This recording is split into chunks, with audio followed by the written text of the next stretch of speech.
ان الحمد لله نحمده ونستعينه ونستغفره ونعوذ بالله من شرور انفسنا ومن سيئات اعمالنا من يهده الله فلا مضل له ومن يضلل فلا هادي له واشهد ان لا اله الا الله وحده لا شريك له واشهد ان محمدا عبده ورسوله اما بعد فان خير الحديث كتاب الله وخير الهدي هدي محمد صلى الله عليه واله وسلم وشر الامور محدثاتها وكل محدثة بدعة وكل بدعة ضلالة وكل ضلالة في النار. اعوذ باللہ السمیع العلیم من الشیطان الرجیم من ہمزہ ونفخہ ونفثہ بسم اللہ الرحمن الرحیم رب اشرح لی صدری ویسر لی امری واحلل عقدۃ من لسانی یفقہوا قولی. بسم اللہ الرحمن الرحیم ان اللہ وملائکتہ یصلون علی النبی یا ایہا الذین آمنوا صلوا علیہ وسلموا تسلیما. اللہم صل علی محمد وعلی آل محمد کما صلیت علی ابراہیم وعلی آل ابراہیم انک حمید مجید. اللہم بارک علی محمد وعلی آل محمد کما بارکت علی ابراہیم وعلی آل ابراہیم انک حمید مجید. اللہم ربنا آتنا فی الدنیا حسنة وفی الآخرة حسنة وقنا عذاب النار. ربنا آتنا من لدنک رحمة وہیئ لنا من امرنا رشدا. لا الہ الا انت سبحانک انی کنت من الظالمین. حسبنا اللہ ونعم الوکیل. یا حی یا قیوم برحمتک استغیث ولا حول ولا قوة الا باللہ العلی العظیم. آمین. الحمدللہ آج 15 دسمبر 2019 کو سنڈے کے دن قرآن کلاس نمبر 8 نمبر میں ہم اللہ کے فضل سے سورۃ البقرہ کا آغاز کرنے جا رہے ہیں. ہماری کلاس نمبر 7 پوری کی پوری سورۃ الفاتحہ کے اوپر تھی، چونکہ وہ قرآن حکیم کا مقدمہ ہے اور قرآن کی چند صورتوں میں سے ہے ایسی صورت جو مکمل طور پر یکمشت نازل ہوئیں. سورۃ الفاتحہ جو ہے وہ نزول کے اعتبار سے تو مکی صورت ہے، لیکن پورے قرآن کا مقدمہ ہے. قرآن حکیم میں اب جتنے بھی مضامین آئیں گے ان سب کی جڑ سورۃ الفاتحہ کے اندر آ چکی ہے. سورۃ الفاتحہ کے کنزیکٹو بعد اللہ تعالیٰ نے سورۃ البقرہ کو مصحف کی ترتیب میں رکھا ہے. اگرچہ یہ ترتیب نزولی کے اعتبار سے مدنی صورت ہے، لیکن مصحف کی ترتیب میں یہ اگر سورۃ الفاتحہ کو قرآن کا مقدمہ مانا جائے تو پہلی صورت قرآن پاک کی سورۃ البقرہ ہے.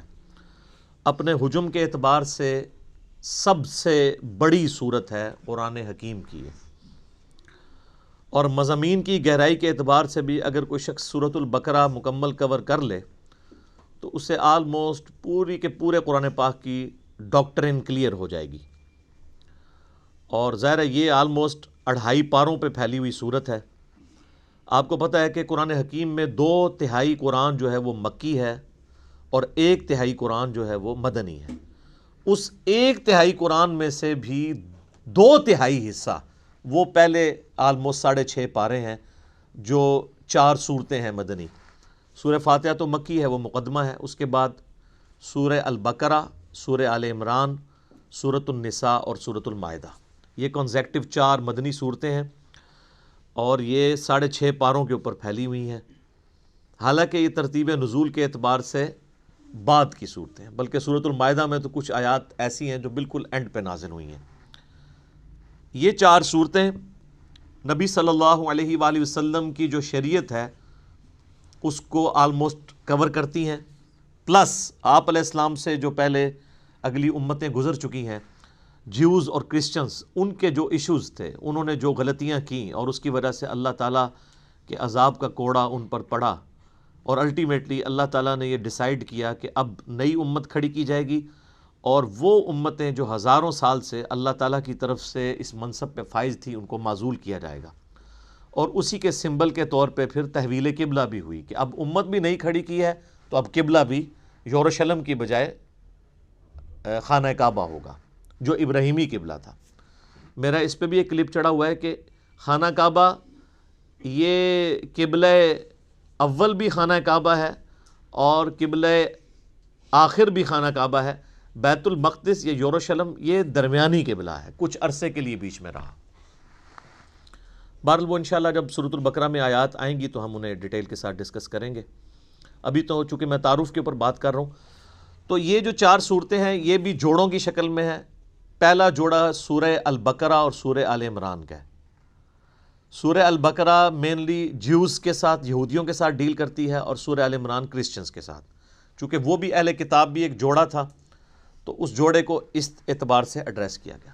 اس سے اگلی جو 2 صورتیں ہیں سورہ النساء اور سورۃ المائدہ، اس میں بھی اہل کتاب سے بھی اور مشرکین عرب سے بھی اور ساتھ ہی ساتھ جو جیوز اور کرسچنز میں جو خرابیاں تھیں ان کو بھی ایڈریس کیا گیا ہے، اور پلس اللہ تعالیٰ نے جو پرانی شریعت تھی اس کے کچھ احکامات اسی طریقے سے پروسیڈ کروائے اور کچھ احکامات نئے نازل فرمائے شریعت محمدیہ صلی اللہ علیہ وآلہ وسلم کے اعتبار سے۔ لہٰذا ہم یہ کہہ سکتے ہیں کہ یہ جو 4 صورتیں ہیں یہ شریعت محمدیہ صلی اللہ علیہ وآلہ وسلم کو کور کرتی ہیں، پلس جو سابقہ امتیں ہیں جیوز اور کرسچنز ان کے ساتھ ڈیل کرتی ہیں، ان کے ایک جرائم کی لسٹ ہے۔ اور یہی حکمت ہے اس کے اندر کہ یہ صورتیں آغاز میں اس لیے رکھی گئیں تاکہ چونکہ اکثر مسلمان نسلی ہونے تھے، تو نسلاً جو مسلمان ہیں جن کے ماں باپ مسلمان ہیں جب وہ قرآن پڑھیں تو ان کو یہ پتہ چلے کہ اس امت سے پہلے بھی اللہ کی لاڈلی امتیں گزری ہیں، لیکن جب انہوں نے وقت کے پیغمبر کی دعوت کو پس پش ڈال دیا، کتابوں کو پس پش ڈال دیا، تو اللہ تعالیٰ نے پھر ان کا یہ لحاظ نہیں کیا کہ یہ لاڈلی امتیں ہیں، ان میں 3 کتابیں نازل ہوئی ہیں، تورات، زبور، انجیل، اور سینکڑوں صحائف نازل ہوئے ہیں اور ہزاروں پیغمبر آئے ہیں، اللہ تعالیٰ نے انہیں معزول کر کے نئی امت کھڑی کر دی۔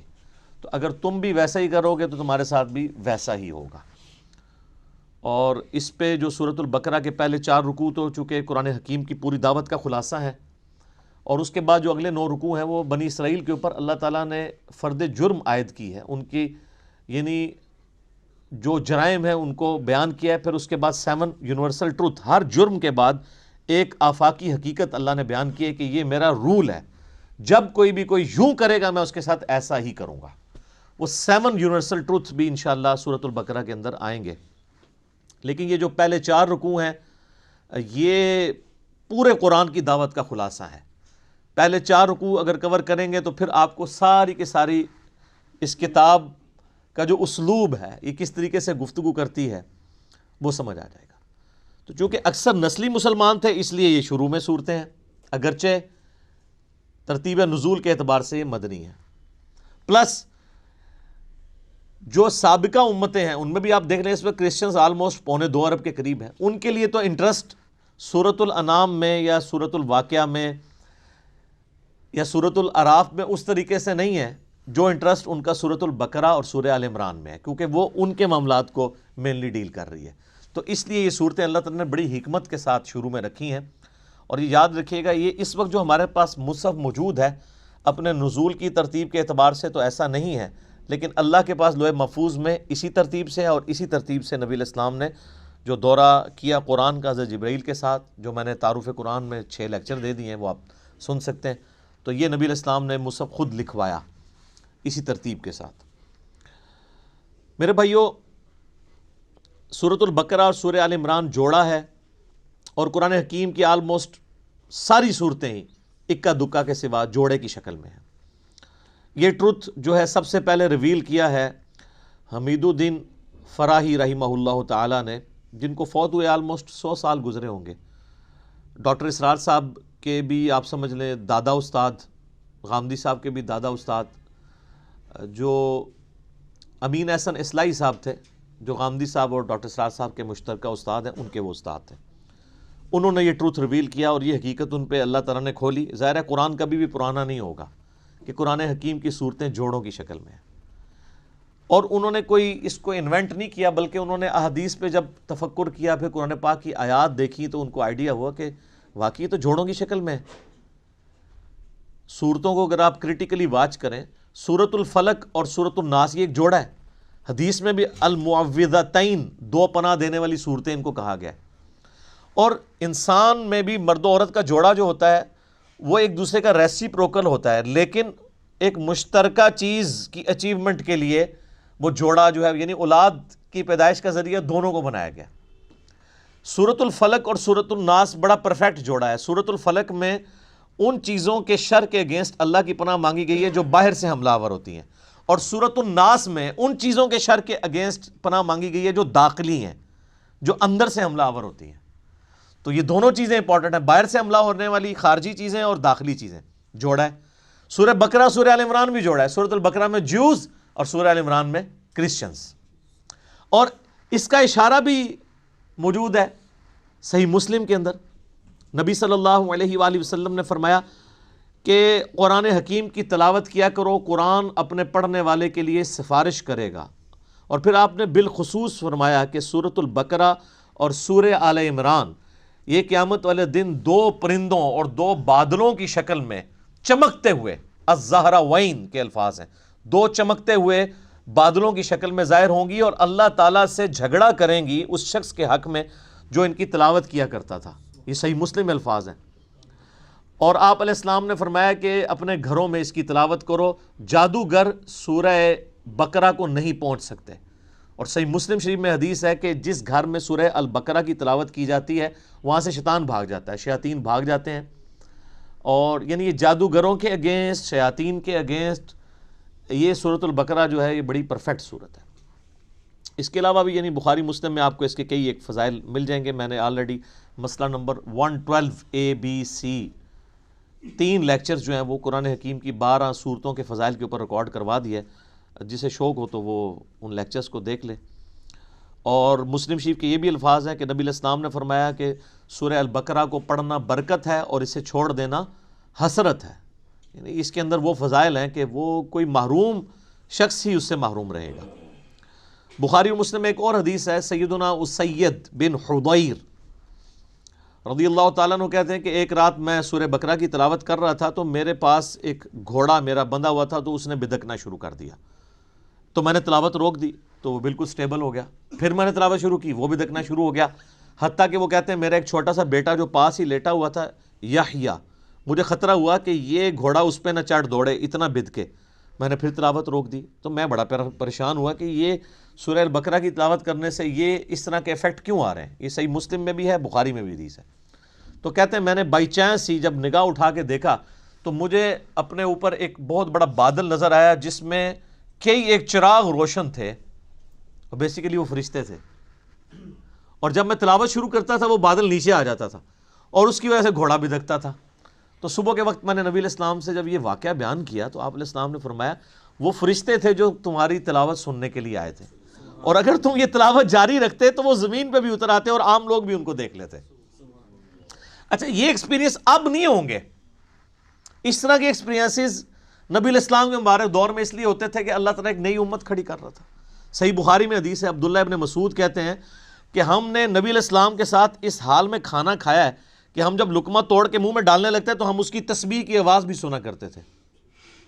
آپ ذرا امیجن کریں کہ آپ جناب کھانا کھاتے ہیں، نوالا آپ کے ہاتھ میں اور اس میں سے آواز آ رہی ہو سبحان اللہ وبحمدہ سبحان اللہ العظیم. اب یہ ایکسپیرینسز جو ہیں وہ صحابہ کرام کو اس لیے ہوتے تھے کہ اللہ تعالیٰ نے ان میں ایمان کوٹ کوٹ کے بھرنا تھا. وہ نئی امت کھڑی کی تھی سر، اس لیے پھر ان کا پیشن آپ نے دیکھا ہے نا کہ بڑی تھوڑی سی جماعت کے ساتھ انہوں نے دنیا کی سپر پاورز الٹ کے رکھ دی ہیں. ان کو ایک لمحے کے لیے بھی شک نہیں ہوا تھا کہ ہم جو ہیں وہ کسی غلط دعوت کو لے کے چل رہے ہیں. اسی لیے تو ان کا کانفیڈنس لیول عروج کے اوپر تھا. تو جب وہ اتنے دلیر لوگ جب ٹکراتے تھے تو سامنے لوگ تو ان کا مقابلہ نہیں کر سکتے تھے. سیدنا خالد بن ولید یعنی ان کی مبارک عادت تھی جب بھی میدان جنگ میں جاتے تھے تو اپنے مخالف کمانڈر کو یہ خط لکھا کرتے تھے کہ میں ایسی فوج تم سے لڑانے کے لیے لے کے آیا ہوں کہ جتنا تمہیں عورتوں سے اور شراب سے شغف ہے نا، اس سے زیادہ وہ اپنی موت کو عزیز رکھتے ہیں، کیونکہ ان کے لیے ایک جنت استقبال کر رہی ہے۔ قرآن میں جب آیا کہ بڑھو اس جنت کی طرف جس کی چوڑائی زمین و آسمان کے فاصلے کے برابر ہے، سورۃ الحدید میں، تو سر پھر یہی کچھ ہی ہوگا۔ تو ایسی قوم کا مقابلہ کون کر سکتا تھا؟ تو لیکن اس قوم کو ایمان بالغیب سے ایمان بالشہادہ تک پہنچانے کے لیے نبی علیہ السلام کے مبارک ہاتھوں سے ایسے معجزات کروائے گئے، یا آپ کی مبارک زندگی میں ایسے معجزے ظاہر ہوئے جس سے لوگوں کو یقین آ گیا کہ نبی علیہ السلام اللہ کے سچے پیغمبر ہیں۔ بخاری مسلم میں کتنی حدیثیں ہیں آپ کی مبارک انگلیوں سے پانی کے چشمے جاری ہوتے ہوئے صحابہ کرام نے دیکھے۔ اب اگر کوئی شخص پانی کے چشمے انگلیوں سے جاری ہوتے ہوئے دیکھ لے، اور ایک پیالے میں مبارک ہاتھ رکھنے سے، بخاری مسلم کے الفاظ ہیں، جابر بن عبداللہ کہتے ہیں کہ 1500 صحابہ نے وضو کیا، جانوروں کو پانی پلایا اور سٹور کر لیا، اور اللہ کی قسم وہ پانی اتنا تھا کہ ہم 1,00,000 بھی ہوتے نا تو پانی زیادہ تھا۔ اس وقت بہرحال ہم 1500 تھے۔ اب اس طرح کے بے شمار یعنی ایکسپیرینسز، میں نے اس کے اوپر پورا لیکچر دیا ہے، مسئلہ نمبر 131 ABCD، نبی علیہ السلام کے معجزات کے اوپر، اس کے بعد پھر کرامات، استدراج، علوین، یہ ساری چیزیں کیا ہیں، ان کو میں نے ڈسکس کیا۔ تو اس طرح کے ایکسپیرینسز اس وقت ہو جایا کرتے تھے۔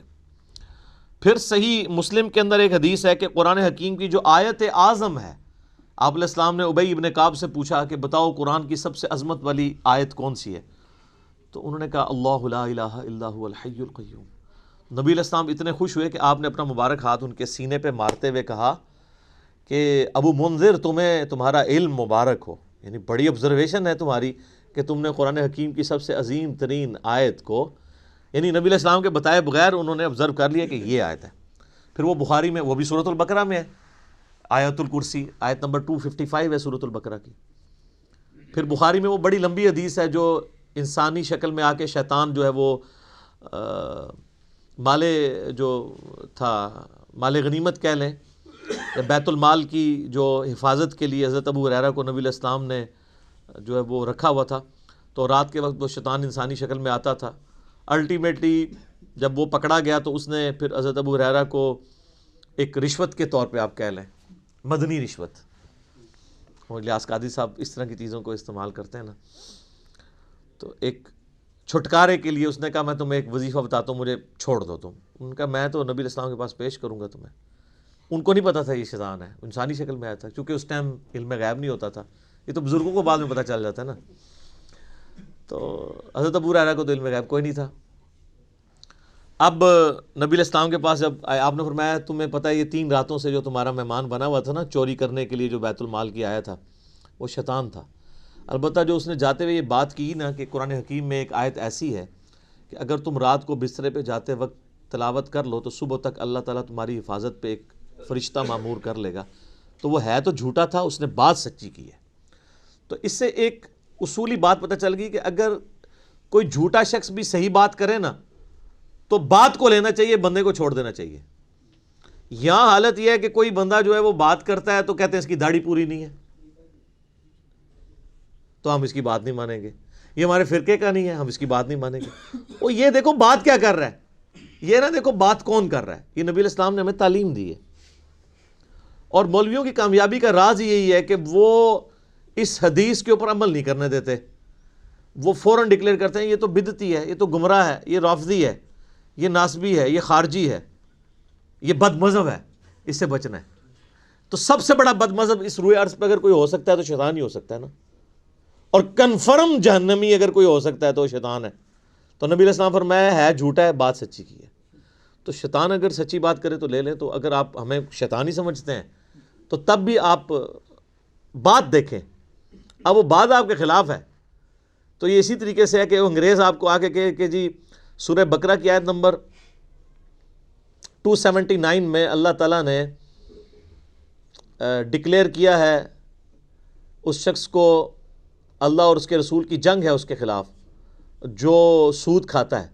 آپ کہیں جی چونکہ تو انگریز ہے اس لیے میں یہ بات نہیں مانتا، تو وہ آپ انگریز کا انکار کر رہے ہوں گے یا قرآن کا؟ قرآن کا۔ تو آپ کو یہ دیکھنا ہے کہ کتاب و سنت کی دلیل اس نے کیا پیش کی ہے، کیونکہ اگر آپ یہ قدغن لگا دیں گے تو پھر سر جو آپ اپنی پبلک پہ قدغن لگا رہے ہیں نا، تو لگانے والوں کو بھی گمراہ ڈکلیئر کیا ہوا ہے دوسرے فرقے والوں نے، پھر وہ بھی بالکل ٹھیک ہے۔ بریلوی پھر بالکل ٹھیک ہے کہ اہل حدیث کی بات نہیں سننی چاہیے، کیونکہ اہل حدیث جو کہہ رہے ہیں کہ بریلویوں کی بات نہیں سننی چاہیے۔ پھر سنی بالکل ٹھیک ہے کہ شیعہ کی بات نہیں سننی چاہیے، کیونکہ شیعہ بھی کہہ رہے ہیں کہ سنیوں کی بات نہیں سننی چاہیے۔ تو اس امام میں سارے کے سارے ہی ننگے ہیں۔ تو آیت اعظم قرآن حکیم کی صحیح مسلم کی حدیث کے تحت آیت الکرسی وہ بھی سورۃ البقرہ کا حصہ ہے۔ پھر صحیح مسلم میں ایک حدیث ہے، حضرت جبرائیل علیہ السلام نبی علیہ السلام کے پاس بیٹھے ہوئے تھے، تو اچانک آواز سنی، انہوں نے تو آسمان کی طرف سر اٹھایا تو کہا یا رسول اللہ صلی اللہ علیہ وآلہ وسلم، آج آسمان کا وہ دروازہ کھلا ہے جو آج سے پہلے نہیں کھلا، اور اس آسمان سے ایک فرشتہ نازل ہوا ہے جو یہ میرے پاس کھڑا ہے، آپ کو سلام عرض کر رہا ہے، اور یہ اللہ کی طرف سے خاص خبر لے کے آیا ہے۔ تو پھر اس نے بتایا کہ اللہ تعالیٰ کی طرف سے آپ کو 2 نوروں کی بشارت ہو جو آپ سے پہلے کسی پیغمبر کو نہیں دیے گئے، نمبر 1 سورۃ الفاتحہ، اور نمبر 2 سورۃ البقرہ کی آخری 2 آیات، آمن الرسول بما انزل الیہ من ربہ والمؤمنون۔ اور صحیح بخاری اور مسلم دونوں میں حدیث ہے کہ جو یہ رات کے وقت سورہ البقرہ کی آخری 2 آیات پڑھ لے گا تو اس میں جو کچھ اس نے اپنے رب سے مانگا ہے اس کو عطا کر دیا جائے گا۔ وہ تجدید ایمان ہے، ٹھیک ہے، اس میں سب کچھ ایمانیات ہیں، پھر دعائیں ہیں اللہ سے۔ اسی لیے ہم نے اپنے صبح شام کے اذکار کارڈ، بلو کارڈ کے اوپر یہ وظیفے کے طور پہ لکھا ہوا ہے۔ کوئی بہت لمبے وظائف نہیں کر سکتا، کم از کم سورہ بقرہ کی آخری 2 آیات زبانی یاد کر لے، اور پڑھتے رہیں گے تو زبانی یاد ہو جائیں گی۔ تو وہ بھی سورہ بقرہ کے یعنی فضائل کے اندر ہی وہ ساری کی ساری چیزیں آتی ہیں۔ باقی اس پہ بولا جائے تو یہ وقت یعنی کافی زیادہ درکار ہے، بنیادی گفتگو کرنا اس لیے ضروری ہوتی ہے، بعض کے لیے انٹرسٹ کا باعث ہوتا ہے، جس طرح بعض لوگوں کے لیے یہ بڑا انٹرسٹ ہوتا ہے کہ یہ سورت مکی ہے یا مدنی ہے، تو یہ بھی کوئی پیٹ نہیں ہے۔ کئی صورتیں ہیں جن میں اختلاف ہے مکی اور مدنی ہونے پہ، کئی پہ ڈیفینیٹلی ہے، جس طرح کہ اب یہ سورہ بقرہ یہ ڈیفینیٹلی مدنی صورت ہے، پھر اس میں ایسی آیات بھی آئیں گی جو مدینہ شریف سے تعلق رکھنے والے واقعات ہیں۔ ٹھیک ہے، سورت کے اسلوب کو سمجھنے کے لیے اگر کوئی انٹرسٹ کے طور پہ چاہتا ہے، بہرحال اس سے کوئی فرق نہیں پڑتا وہ مکی ہے مدنی ہے، اصل چیز ہے قرآن کا کانٹیکسٹ قرآن کے اندر کلیئر ہے۔ تو آپ یہ دیکھیں، اب اپنے اپنے مصحف کھول لیں آپ، سورۃ البقرہ جو ہے مدنی صورت ہے، اور اس میں 286 آیات ہیں۔ اعوذ باللہ من الشیطان الرجیم، بسم اللہ الرحمن الرحیم، الف لام میم، اس کو ایسے ہی پڑھنا ہوتا ہے، الف لام میم نہیں ہے، یہ وہ اردو میں ہے، عربی میں سے ایسے ہی پڑھنا ہوگا، 3 سے 5 الف تک کھینچنا ہوگا، لام کو بھی اور میم کو بھی، اور لام اور میم چونکہ اس کا جنکشن ہے تو میم کے اوپر تشدید بھی ہے، غنہ بھی ہو رہا ہوگا اس اعتبار سے کہ میم کی آواز۔ تو یہ حروف مقطعات ہیں، اس کے اوپر بڑے لوگوں نے تب آزمائی کی ہے، بڑی کوششیں کی ہیں، سنیوں میں بھی شیعہ کے اندر بھی۔ ہمارے قریبی دوست ہیں، شیعہ عالم دین ہیں، ثاقب اکبر صاحب، جو ملی یکجہتی کونسل کے سیکٹری بھی ہیں، انہوں نے ایک پوری کتاب لکھی ہے حروف مقطعات کے اوپر۔ انہوں نے سارے اقوال جو اہل سنت کے ہاں بھی تھے، اہل تشیع کے ہاں بھی تھے، ان سب کے سب اقوال کو جمع کیا ہے۔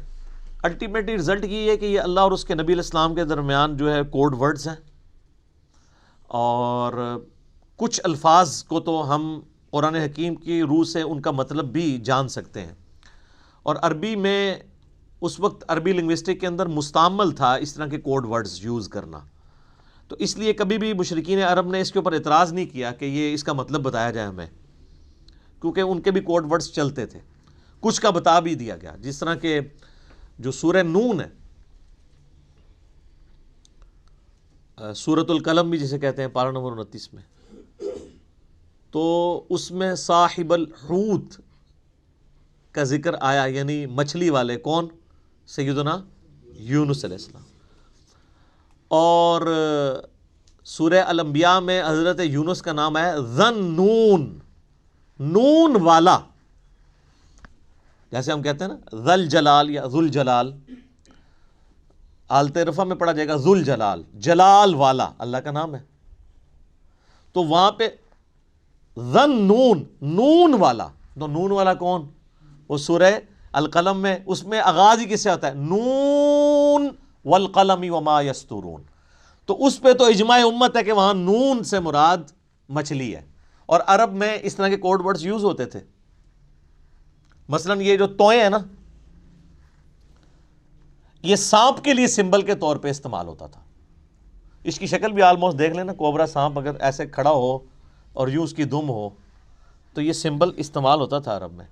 اور آپ مزے کی بات دیکھیں کہ جتنی صورتوں میں حضرت موسیٰ علیہ السلام کے واقعات آئے ہیں نا، سورۃ القصص ہے، سورہ طٰہٰ ہے، طٰہٰ بھی توئیں سے سٹارٹ ہو رہی ہے. اسی طریقے سے سورۃ القصص، طٰ، سین، سب میں طٰ آپ کو نظر آئے گی. تو اس اعتبار سے کسی حد تک آئیڈیا، لیکن چونکہ یہ انٹرسٹ کی چیزیں ہیں، اس سے کوئی قرآن پاک کی تعلیمات میں فرق نہیں پڑتا. سورہ ال عمران کی آیت نمبر 7 ہے کہ محکمات ہیں اور متشابہات ہیں. محکمات جو ہیں وہ کتاب کی اصل ہیں، ان کے اوپر توجہ دو، اور جو متشابہات ہیں ان کا معاملہ چھوڑ دو، ان کے اوپر ایمان لے کے آؤ. بس اللہ کے حضور دعا کرتے ہیں اہل ایمان، ربنا لا تزغ قلوبنا بعد اذ ہدیتنا وہب لنا من لدنک رحمہ انک انت الوہاب. آمین. تو اسی طریقے سے یعنی بڑے بڑے لوگوں نے، یعنی اہل تشیع جو ہیں وہ ذاکرین، علماء نہیں یہ حرکت کرتے، ذاکرین الف لام میم سے آل محمد مراد لیتے ہیں. اور اسی طریقے سے بعض جو اہل علم ہیں شیعہ اور سنیوں کے ہاں، وہ کہتے ہیں الف جو ہے یہ اللہ کے لیے ہے، اور جو میم ہے یہ محمد کے لیے ہے، اور لام جو ہے وہ جبریل کی جو لام ہے نا اینڈ پہ. اور وہ کہتے ہیں یہ چیز یعنی اسٹیبلش تھی کہ جب کوئی کسی کی طرف خط لکھتا تھا نا، تو اس کے کوڈ ورڈ کے طور پہ جو لکھنے والا ہے اس کے نام کا بھی پہلا حرف لیا جاتا تھا، اور جس کی طرف لکھا جاتا ہے اس کے نام کا بھی پہلا حرف لیا جاتا تھا، اور جو بیچ میں میسنجر ہوتا تھا لے کے جانے والا اس کے نام کا آخری حرف ہوتا تھا. تو وہ بالکل فٹ ان بیٹھتا ہے. اللہ کا پہلا حرف الف، اور محمد کا پہلا حرف میم صلی اللہ علیہ وآلہ وسلم، اور جبرائیل کا آخری حرف لام. تو یہ بڑے لوگوں نے اس کے اوپر کام کیا ہے. ایون امام ابن تیمیہ نے بھی اس کے اوپر کافی طب آزمائی کی ہے، بڑے لوگوں نے کیا ہے. تو اتنی گفتگو کافی ہے میرا خیال ہے. اصل تو میسج کو سمجھنے کی ضرورت ہے. ذالک الکتاب لا ریب فیہ، یہ وہ کتاب ہے جس میں شک کی کوئی جگہ نہیں ہے. دیکھیں کتنے جاہ و جلال کے ساتھ کتاب اوپن ہو رہی ہے. کانفیڈنس لیول آپ کتاب کا دیکھیں. کتاب سٹارٹ ہو رہی ہے کہ بھئی یہ کتاب جو آپ پڑھنے جا رہے ہو کوئی شک نہیں. کوئی شک کیوں نہیں؟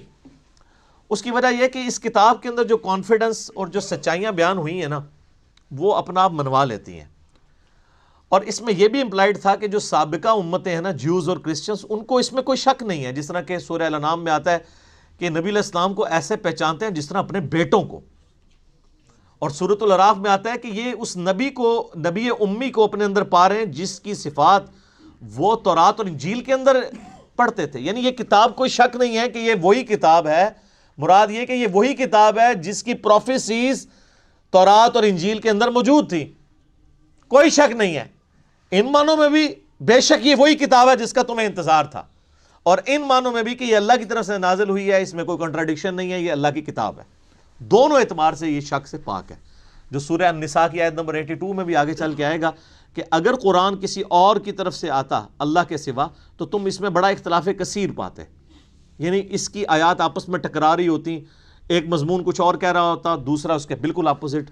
تو اتنی موٹی کتاب بغیر ٹکراؤ کے یہ اللہ کا کلام ہے. اور پھر اس کا جو کانفیڈنس لیول ہے نا، یہ کئی لوگوں کو بڑا اپیل کرتا ہے. یہ عبد الرحیم گرین جو ہے نا، مسلمان ہوئے ہیں نا، جو اس وقت انگلینڈ کے اندر بہت بڑے ایک مسلمان اسکالر ہیں، وہ ایسا بندہ ہے کہ یعنی اس وقت جتنے لوگ مسلمان ہوئے ہیں نا، بڑے ہائی ٹیر پہ لوگ، ان میں اس طرح کا بندہ کوئی نہیں ہے. یوسف ایسٹس اگر ہیں تو یوسف ایسٹس جو تھے امریکن یعنی پروٹیسٹنٹ ایک پریسٹ تھے، وہ مسلمان ہوئے ہیں.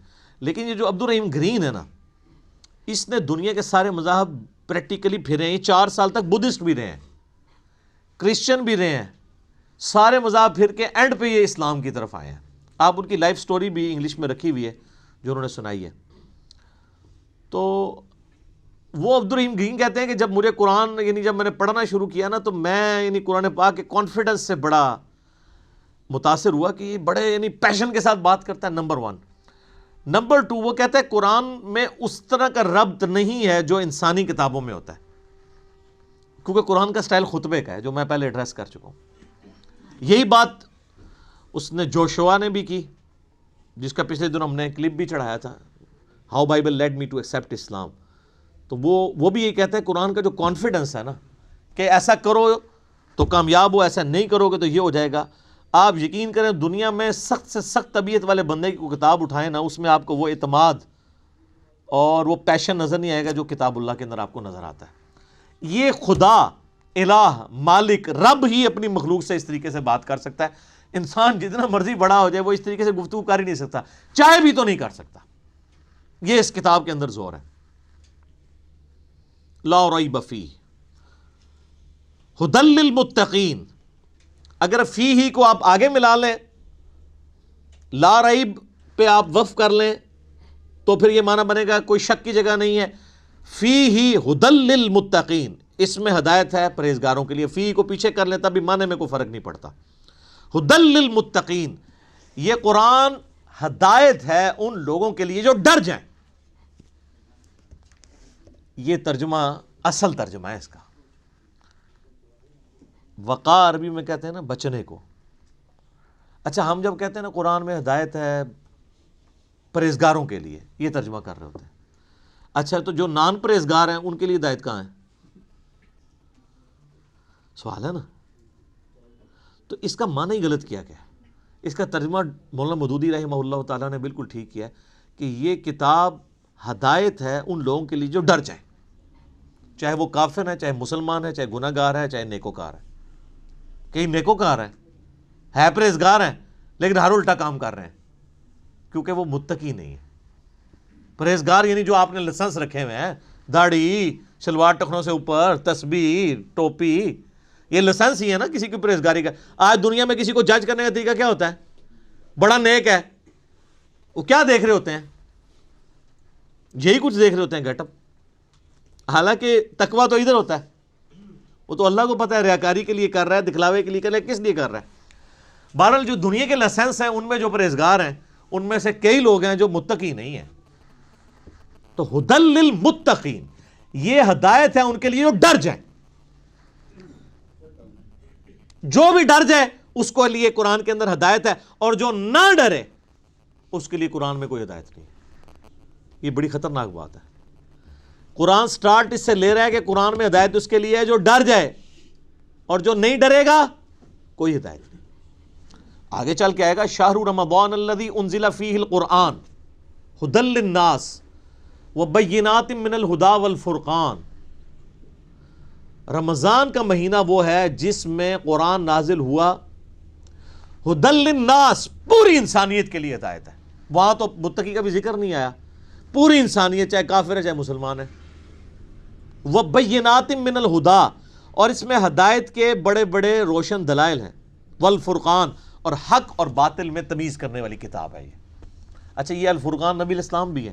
صحیح بخاری میں حدیث ہے محمد فرق بین الناس, محمد صلی اللہ علیہ وآلہ وسلم لوگوں میں حق اور باطل میں فرق ہے. یہ کتاب بھی الفرقان ہے. تو ھدی للمتقین, ان کے لیے ہدایت ہے جو ڈر جائیں. اس کا کیا مطلب ہے؟ کہ جو شخص زندگی میں غور و تفکر کے بعد اس رزلٹ پہ پہنچے کہ مجھے میری مرضی کے بغیر کسی نے پیدا کیا اور اس نے اس فیس آف ارتھ میں مجھے پٹ کر دیا, اور یہ میری آبزرویشن ہے کہ سب لوگوں نے مرنا ہے, تو اگر سب لوگوں نے مر جانا ہے تو مر کے کس اگلی ایسی زندگی میں جانا ہے؟ اگر کسی کے بنائے سے ہم بنے ہیں تو پھر جس نے بنایا ہے اس کو رسپانس نہ کیا تو مرنے کے بعد جب اس کے سامنے پیشی ہوگی مرنے کے بعد تو کہیں شرمندگی نہ اٹھانی پڑے. جب یہ تصور کسی بھی انسان کے دماغ میں آ جائے, اس کا دل اس تصور کی گواہی دے دے تو وہ فوراً ڈر جائے گا, یار مجھے کس نے پیدا کیا؟ میرے تو ماں باپ کو بھی نہیں پتا کہ مجھے کس نے پیدا کیا, وہ خود کیسے پیدا ہوئے. تو الٹیمیٹلی ایک خدا کا تصور آتا ہے نا, وہ اللہ جس نے ہماری مرضی کے بغیر ہمیں پیدا کیا وہ ہمارے ساتھ کچھ بھی کر جائے ہمیں کو بچا نہیں سکتا.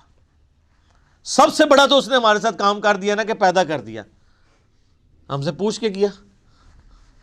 تو اب بھی جو کچھ وہ کرے گا تو کوئی نہیں کچھ کر سکتا. تو اس میں پھر آسانی کی راہ کیا ہے کہ اسی رب کی پناہ لے لی جائے, اور اسی کے لیے کتابیں نازل ہوئیں, پیغمبر آئے, کہ سورۃ البقرہ کے پہلی 4 رکوع کے اندر پورے قرآن کا خلاصہ آ جائے گا. تو جب ایسا شخص غور و تفکر کرے گا نا تو فوراً اس کے اندر ایک ڈر پیدا ہوگا، یار میرا کیا بنے گا، کہیں میں نے جانا ہے، کسی کو منہ دکھانا ہے، میں کیا کروں؟ تو اس کے لیے پھر قرآن میں ہدایت ہے. ایسا شخص الٹیمیٹلی قرآن تک بھی پہنچ جائے گا، پیغمبروں کی تعلیمات تک بھی پہنچ جائے گا، اور ایسا شخص جب قرآن کو پڑھے گا تو اسے ہدایت ملے گی. فذکر بالقرآن من یخاف وعید، اے نبی علیہ السلام قرآن سے اسے نصیحت کریں جو اللہ کی دھمکی سے ڈر جائے. کتنی حیران کن بات ہے، نبی علیہ السلام کو منع کیا گیا، جو دھمکی سے نہیں ڈرتا اس کے لیے کوئی نصیحت نہیں ہے. فذکر ان نفعت الذکر، نصیحت کرو اگر نصیحت کرنا کسی کو فائدہ دیتا ہو. سیذکر من یخشی، نصیحت اس کو کریں جو ڈرتا ہے. وَيَتَجَنَّبُهَا الْأَشْقَى، اور جو شکی ہو چکا ہے، بدبخت ہو چکا ہے، ڈرنے کے لیے تیار نہیں، چھوڑ دیں. الَّذِي يَصْلَى النَّارَ الْكُبْرَى، اس کا علاج یہ کہ ہم اسے بڑی آگ پہ پیش کریں گے. ثُمَّ لَا يَمُوتُ فِيهَا وَلَا يَحْيَا، پھر وہ نہ وہاں پر زندوں میں ہوگا نہ مردوں میں. قَدْ أَفْلَحَ مَن تَزَكَّى، بے شک کامیاب وہ ہوا جس نے اپنے نفس کا تزکیہ کر لیا، پاکیزگی کی روش اختیار کر لی. وَذَكَرَ اسْمَ رَبِّهِ فَصَلَّى، اور اپنے رب کا نام لے کر نماز قائم کی، نماز پڑھی. آپ دیکھیں کہ سورہ الاعلیٰ، اس کو آپ پورے کے پورا یعنی ایک جو اللہ کی دعوت ہے اس کو کور کرتی ہے. بل تؤثرون الحیات الدنیا، لیکن تمہارا اصل مرض یہ ہے کہ تم دنیا کی زندگی کو ترجیح دیتے ہو. والآخرۃ خیر لک من الاولی، والآخرۃ خیر وابقی، جبکہ آخرت جو ہے وہ بہتر بھی ہے اور باقی بھی رہنے والی. ان ھذا لفی الصحف الاولی، یہی ایک یونیورسل ٹروتھ اور کانٹے کی اصل بات تھی جو قرآن سے پہلے صحیفوں میں بھی نازل ہوئی تھی. صحف ابراہیم و موسیٰ، چاہے وہ ابراہیم کے صحائف ہوں چاہے موسیٰ علیہ السلام کے صحائف، ایک ہی کانٹے کی بات تھی. کیا؟ بل تؤثرون الحیات الدنیا والآخرۃ خیر وابقی. اب یہ بھی سر پھر ہم صحیح کہتے ہیں نا کہ کتابوں کا خدا اور ہے اور بابوں کا خدا اور. یہ کتابیں ڈسکس ہو رہی ہیں. اللہ اکبر. الذین یؤمنون بالغیب، وہ ڈر جانے والے لوگ کون ہیں؟ ان کی نشانی آئی ہے کہ وہ غیب پر ایمان رکھتے ہیں. غیب کہتے ہیں ان سین چیز کو. جو غیب پر ایمان نہیں رکھتا اس کے لیے قرآن میں کوئی ہدایت نہیں ہے. اچھا غیب پہ سب نے ایمان رکھا ہوا ہے، لیکن جب ان سے پوچھیں گے تو پتا چلے گا واقعی رکھا ہوا ہے. کسی بھی شخص سے اگر آپ پوچھیں کہ یہ جو دنیا کا سارے کا سارا نظام چل رہا ہے ایک بڑا سسٹمیٹک وے سے چل رہا ہے، یہ آرگنائزڈ ہے. اب تو جس طرح سائنس نے ترقی کی ہے، پہلے تو وہ زمانہ تھا لوگ کہتے تھے مٹی سے خود بخود ڈڈو بن کے نکل آتے ہیں. نہ اس وقت لوگوں کو ڈی این اے اسٹرکچر کا پتہ تھا، نہ جینز کا. اب تو لوگ کہتے ہیں نا جی نہ جناب، یہ تو پاسبل ہی نہیں ہے. زمین و آسمان کی ساری مخلوقات مل کے مٹی سے ڈڈو نہیں بنا سکتی. یہ بنانے سے بن رہا ہے، انڈے میں سے چوزا بنانے سے نکل رہا ہے. تو یہ اتنے آرگنائز چیز ہے. وہ کہتے ہیں نہیں جی کوئی ایک سپریم بینگ یا کوئی سپر نیچرل ایجنسی ہے جس نے ہر چیز کو ایک ٹریک کے اوپر چڑھایا ہوا ہے کہ ایک بیج بوتے ہیں 6 ارب گنا بڑا درخت بن جاتا ہے. اس بیج کے اندر جو زندگی ہے پھر اس کے اندر کس طریقے سے وہ پرفارم کرتا ہے، پتے پھر پھول نکلتے ہیں، پھر پھل بنتا ہے، پانی کے ذریعے کیا کچھ ہو رہا ہے. یعنی ایک تو ایک ٹاپک ہے، اس پہ گھنٹوں بولا جا سکتا ہے. یہ ساری جو فزیکل فنومینا آف نیچر ہے، قانون قدرت ہے، جب ان کو آبزرو کرتا ہے نا تو غیب پہ سارے ایمان رکھے ہیں کہ نہیں یار کوئی چلا رہا ہے. پوچھیں کدھر ہے؟ وہ کہتے ہیں ہمیں نظر نہیں آ رہا، لیکن وہ ایسا باطن ہے کہ اس سے زیادہ ظاہر کوئی نہیں ہے، اور ایسا ظاہر ہے کہ اس سے زیادہ باطن کوئی نہیں ہے. اللہ اپنی قدرتوں سے کتنا ظاہر ہے لیکن سب سے پوشیدہ ہے. تو یہ سب کچھ غیب کی طرف انسان کو لے جاتا ہے. تو وہ یقین کیے ہوئے ہیں ڈر جانے والے لوگ کہ یار کسی کے کرنے سے ہو رہا ہے. یہ جو ہارمنی ہے یونیورس کے اندر، سر اب جو کچھ ہمیں پتہ چل رہا ہے سائنس کی برکت سے تو انسان پریشان ہو جاتا ہے کہ یہ نظام چل رہا کیسے ہے. میں آپ کو صرف یہ بتاتا ہوں کہ سائنٹسٹ کہتے ہیں کہ اس کائنات میں اتنا بیلنس ہے کہ اگر ایک بال پوائنٹ کو اس کی نوک پہ کھڑا کر دیا جائے, یہ پاسبل ہے کہ نوک پہ کھڑا ہو جائے؟ بہت ہی زیادہ کوئی سوفسٹیکیٹڈ بیلنس ہو تو یہ پاسبل ہے, اور یہ 1 ارب سال یوں کھڑی رہے, گرے نا. اس سے زیادہ بیلنس جو ہے نا وہ اس کائنات میں ہے, اور یہ balance millions of fine tunings کے ساتھ چل رہا ہے. ایک ایک فائن ٹیون اگر خراب ہو جائے نظام نہیں چل سکتا. یعنی پانی کو اگر آپ دیکھیں تو پانی کی جتنی پراپرٹیز ہیں, کیمیکل پراپرٹیز, فزیکل پراپرٹیز, ہر ایک فائن ٹیون ہے. اس کی گریوٹی ڈسٹرب ہو جائے ختم. یہ فضا کے اندر جو آکسیجن اور نائٹروجن کی مقدار ہے, نائٹروجن زیادہ ہو جائے یا آکسیجن کم ہو جائے, کوئی زندہ رہ سکتا ہے؟ یہ بھی ایک فائن ٹیوننگ ہے. سورج کا زمین سے فاصلہ, یہ بھی فائن ٹیوننگ ہے. پھر سورج اور زمین کے درمیان جو اللہ تعالیٰ نے لیئرز رکھی ہیں, 99.99% ہارمفل ریز ہیں سورج کی, وہ نیچے آتی نہیں ہیں, راستے میں ریپیل ہو جاتی ہیں. کچھ اگر کراس بھی کرتی ہیں ارتھ میگنیٹک فیلڈ کی وجہ سے ریپیل ہو جاتی ہیں, اور صرف وہی آتی ہیں. سر سائنٹسٹ کہتے ہیں کہ یہ میریکل پلانٹ بنایا گیا ہے اس لیے کہ یہاں پہ زمین پہ انسانیت کو آباد کیا جائے. وہ کہتے ہیں یہ پلان کے بغیر ہو ہی نہیں سکتا. اس کو لائف کے لیے, لائف ایگزسٹ کرنے کے لیے فیزیبل بنایا گیا ہے. وہ کہتے ہیں سپریم بی یا مدر نیچر, کوئی بھی نام دے دیں, الٹیمیٹلی غیب پہ سب کے سب لوگ ایمان رکھتے ہیں. تو سر جب وہ اس طرح کے غیب پر ایمان رکھنے والے لوگ ہوں گے تو پھر الٹیمیٹلی ان کے اندر ایک کوالٹی پیدا ہو جائے گی کہ وہ اس گاڈ کو رسپانس کریں گے. وہ کہیں گے بس سب کچھ پھر تو ہی تو ہے, تیرے لیے سب کچھ ہونا چاہیے. تو وہ اگلی بات ہے, وَيُقِيمُونَ الصَّلَاةَ, نماز قائم رکھتے ہیں. پھر وہ نماز پڑھتے نہیں ہیں, نماز پڑھنے والے بہت ہیں, قائم رکھنے والے بہت تھوڑے ہیں. یعنی نماز کا پھر حق ادا کرتے ہیں. ایک تو اس میں ظاہر ہے سب سے بہتر چیز وہی ہے, یعنی پاکیزگی کا اعتبار سے اور پھر پروٹوکول سے نماز پڑھنا. پھر اس کے بعد نماز پڑھنے کے بعد جب آپ حقوق العباد کے معاملات میں آئیں گے تو آپ واقعی جس خدا کو آپ نماز کے اندر مانے ہوئے تھے, نماز کے باہر بھی اسی خدا سے ڈرتے ہوئے آپ ہیرا پھیری نہیں کریں گے, ڈنڈی نہیں ماریں گے, رشتہ داروں کے حقوق نہیں دبائیں گے, ماں باپ کے ساتھ بد اخلاقی نہیں کریں گے, بیوی بچوں کے حقوق نہیں سلب کریں گے, کسی کی جائیداد نہیں ہتھیائیں گے, کسی کو دھوکہ نہیں دیں گے, دودھ میں پانی نہیں ملائیں گے, حرام خوری نہیں کریں گے. یہ سب کی سب چیزیں نماز قائم کروا رہی ہوں گی آپ سے. تو نماز قائم کرتے ہیں. اور یہ جو الصلاۃ ہے نا جی, اس کا ترجمہ ویسے انگلش میں لوگ پریئر کر دیتے ہیں. پریئر اپروپریٹ ٹرانسلیشن بن ہی نہیں سکتی الصلاۃ کی. اردو میں ہم یا فارسی میں نماز کہتے ہیں. الصلاۃ بیسیکلی ورشپ ہے. ہم اللہ کی پریئر نہیں کرتے, ورشپ بھی کرتے ہیں پلس پریئر. نماز پریئر تو ہوتی ہے دعائیں, جس طرح کرسچنز آپ دیکھیں اپنے گرجوں میں جا کے میوزک کے ساتھ بھی دعائیں کر رہے ہوتے ہیں, وہ صرف پریئر ہے, وہ نماز نہیں پڑھ رہے ہوتے.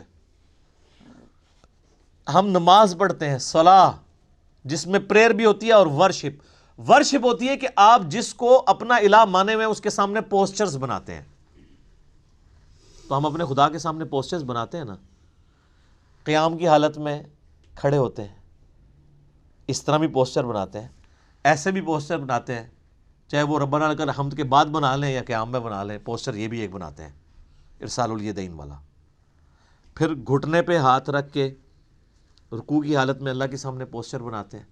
پھر الٹیمیٹلی اپنا ماتھا زمین پہ رکھ کے پوسچر بناتے ہیں. پھر بیٹھ کے پوسچر بناتے ہیں. یہ سارے کے سارے جو پوسچرز ہیں ہماری ادائیں ہیں, اور پھر ہر ادا کے اندر ہم اذکار بھی کر رہے ہوتے ہیں, پریئرز بھی کر رہے ہوتے ہیں. تو پریئر پلس پوسچرز یہ مل کے ورشپ اور عبادت اور صلاح بنتی ہے. وَمِمَّا رَزَقْنَاهُمْ يُنْفِقُونَ, اور وہ خرچ کرتے ہیں اس رزق میں سے جو ہم نے ہی ان کو دیا تھا. کیا بات ہے, ساتھ ہی کہہ دیا کہ اگر کر رہے ہو تو کسی کو اکڑ نہ آ جائے, دیا بھی ہمارا ہوا ہے. اور اس میں یہ چیز بھی امپلائڈ ہے کہ جو شخص گاڈ کانشیسنس رکھے گا, تقوی رکھتا ہوگا نا, وہ جیب ضرور ڈیلی کرے گا. انسان جیب وہیں ڈیلی کرتا ہے, پیسہ وہیں پہ خرچ کرتا ہے جہاں اس کا کوئی مفاد ہو. اب جس کا یہ یقین ہی نہیں ہے کہ اللہ تعالیٰ نے مجھے یہ مال خرچ کیا ہوا واپس لوٹانا ہے 700 گنا یا اس سے بھی بڑھ کے قیامت والے دن، وہ تو نہیں جیب ڈھیلی کرے گا۔ تو قرآن میں آیا کہ اپنے دیے ہوئے مال میں سے جو اللہ نے تمہیں دیا ہے خرچ کرو، لیکن ہم لوگ لوگوں کے دیے ہوئے مال میں سے خرچ نہیں کرتے، اپنے اوپر لگاتے ہیں۔ یہ کچھ ہو رہا ہے۔ کتنے لوگ ہیں، ایک امام مسجد صاحب تھے، ان کا فون آیا ایک دفعہ اکیڈمی میں، کئی سال پہلے کی بات ہے، کہتے ہیں جی اس آیت نے میری زندگی بدلی ہے۔ کہتے ہیں میں نے جب قرآن ترجمے سے پڑھنا شروع کیا نا، تو میں جب اس آیت پہ پہنچا تو ادھر ہی میں رک گیا، میں نے کہا میں تو لوگوں کے دیے ہوئے مال کو اپنے اوپر خرچ کر رہا ہوں۔ تو قرآن تو کہتا ہے کہ وہ ہمارے دیے ہوئے مال میں سے اللہ کی راہ میں خرچ کرتے ہیں۔ کہتے ہیں اس دن میں نے طے کیا کہ میں نے کوئی تنخواہ نہیں لینی، فی سبیل اللہ نمازیں اور قرآن لوگوں کو پڑھانا ہے، اور جو میرے اپنا کوئی میں نے سورس آف انکم مینیج کیا میں اس میں سے نکال کے اللہ کی راہ میں دیتا ہوں۔ یہاں آپ دیکھ لیں علماء کتنی لگژریس لائف انجوائے کر رہے ہیں، اور نام لیتے ہیں جو بیت المال سے تو خلفۂ راشدین کا خلیفہ بھی وظیفہ آتا تھا۔ خلفۂ راشدین کا وظیفہ یہ آتا تھا کہ آپ جناب لینڈ روور گاڑیاں خریدیں اور 4 پیچھے وہ باڈی گارڈ بٹھائیں جو ایک وقت میں 2 کلو چھوٹا گوشت کھا جاتے ہیں۔ سر خلفۂ راشدین تو سوکھی کھانے والے تھے۔ ایک عام مہاجر کا جو وظیفہ تھا وہ خلفۂ راشدین کا لگا ہوا تھا۔ ہم نہیں کہتے امام مسجد کی تنخواہ حرام ہے، ہم کہتے ہیں پھر سبسسٹنس لیول پہ آخرت بھی لینی ہے، دوویں جانے مٹھے باہو نہ، آخرت لینی ہے تو پھر آپ کو دنیا کا کمپرومائز کرنا پڑے گا۔ سبسسٹنس لیول پہ بالکل ٹھیک ہے، ہم کبھی بھی اسے کنڈم نہیں کرتے۔ میں جو مولویوں کے چندے اور قربانی کی کھالوں کی مخالفت کرتا ہوں نا، اس سے مراد کبھی بھی میرا یہ نہیں ہے۔ میں تو شروع سے یہ کہہ رہا ہوں کہ جو دین کے لیے وقف ہیں ان کی جو فائنانس ہے وہ باقی مسلمانوں کا کام ارینج کریں۔ میں اختلاف یہ کرتا ہوں کہ اس کے اوپر یہ جدادیں جو بنا رہے ہیں اور جو لگژریس لائف گزار رہے ہیں، اسلام آباد میں ہزاروں امام مسجد آپ کو ایسے مل جائیں گے، چلیں ہزاروں میں ایگزیجریشن ہو جائے گی، سینکڑوں، کہ جو سائیکل پہ آئے تھے آج انہوں نے ہونڈا سیوک رکھی ہوئی ہے، ساتھ ڈرائیور بھی رکھے ہوئے ہیں، ان کی کوئی فیکٹری نہیں ہے، کوئی دکان نہیں ہے۔ اللہ کا فضل ہے،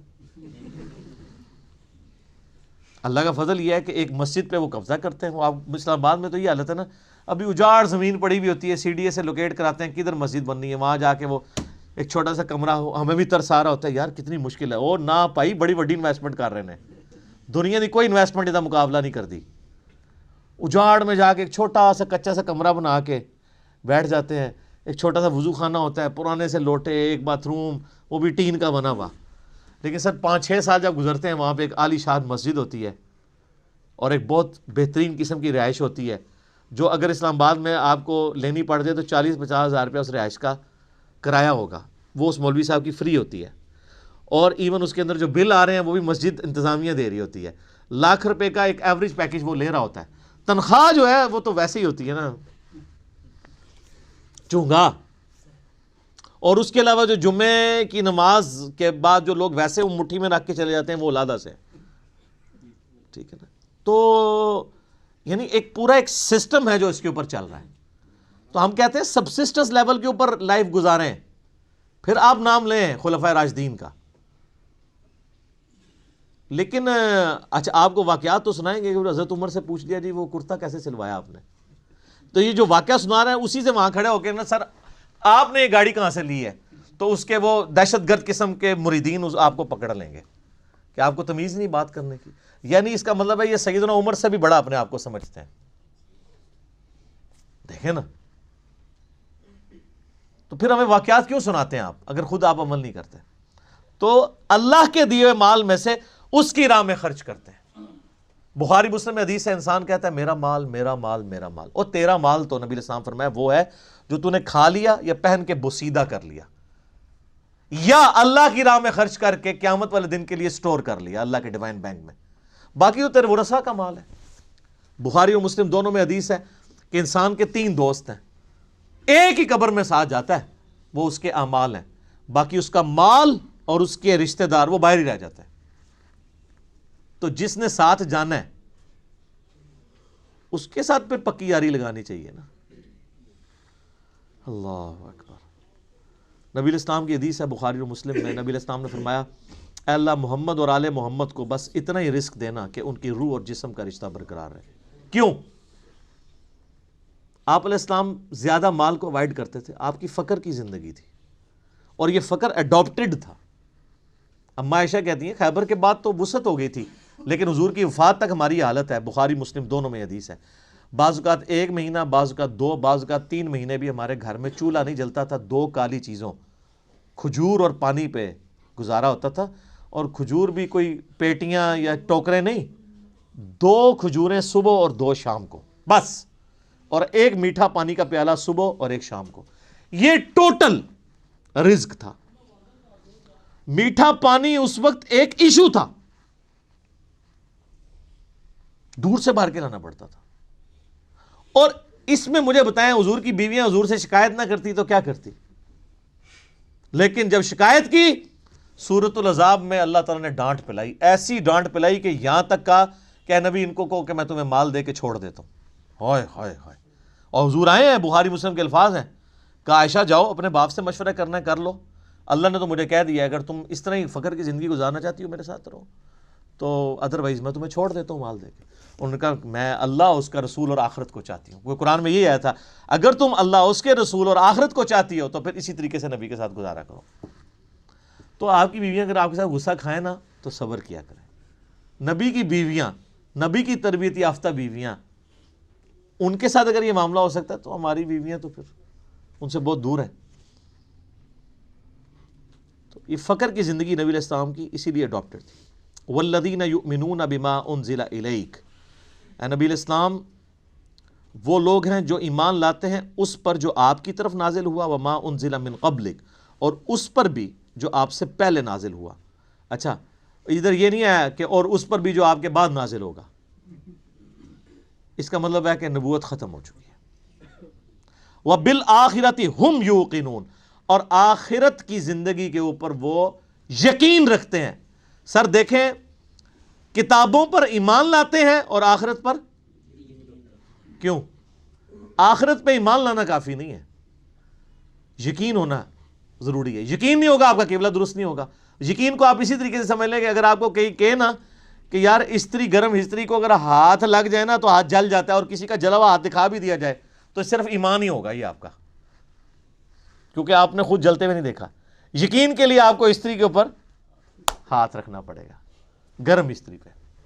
اس کے بعد جو آپ کو یقین آئے گا تو آپ ٹھنڈی استری کو بھی ہاتھ نہیں لگائیں گے، چیک کریں گے نا۔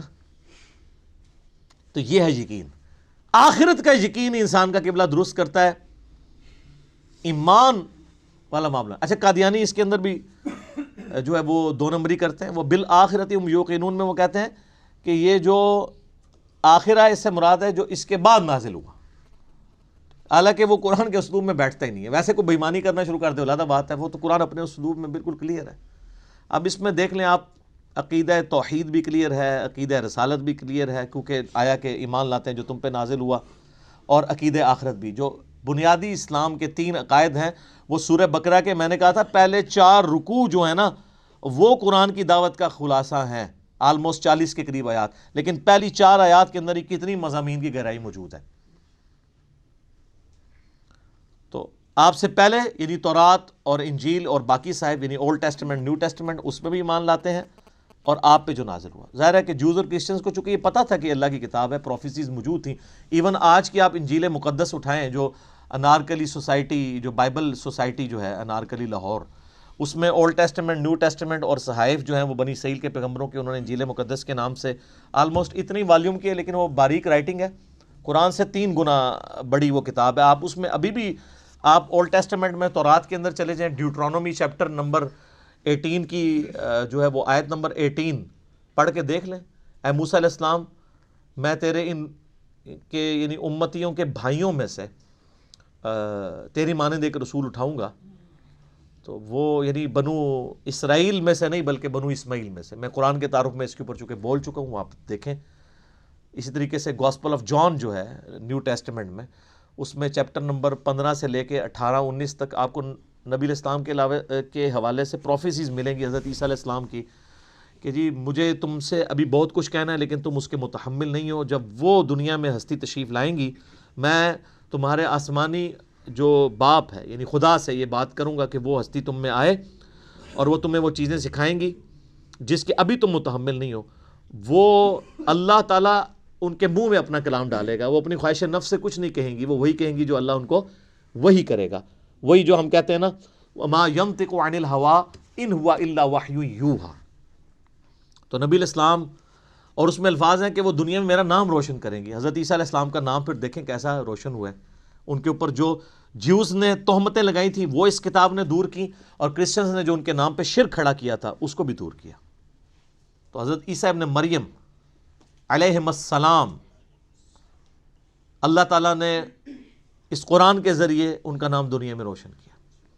اسی لیے آپ دیکھیں اس وقت جو سب سے زیادہ نان مسلم ہو رہے ہیں نا وہ کرسچنز ہیں، کیونکہ مسلمز ہی اونلی بلیورز ہیں on the face of earth, Christians کے علاوہ جو حضرت عیسیٰ کو پیغمبر مانتے ہیں.